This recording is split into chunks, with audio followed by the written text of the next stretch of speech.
So actually hangtod karon naapagyapon ni ang glass wiper sa amua. Dugay-dugay na naman ni siya napalit. Unya ako i-share sa inyo ha nganong must have man gid ni siya or dapat nganong paliton magpalit man. Pag mayon gani ta o glass wiper, kasagaran ani nga mga tool no, ang wiper nga tool kay kasagaran na ay squeegee, na ay scrubber og na ay brush.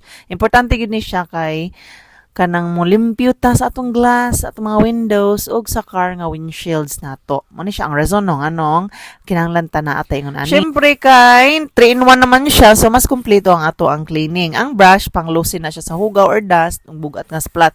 Ang scrubber po niya pang hugaw nga stock or stains niya. Ang squeegee pang humok og pahawa sa tubig.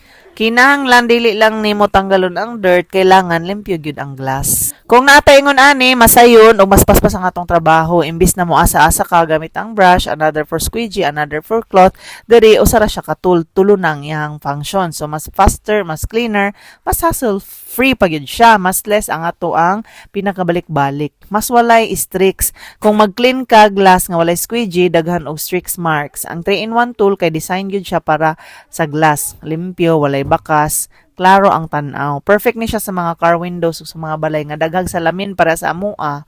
So number 4, mas practical ug budget friendly. Instead nga mopalit kag tulo ka tools like brush, scrubber ug wiper, usara og mas barato pa jud, mas makasave ka.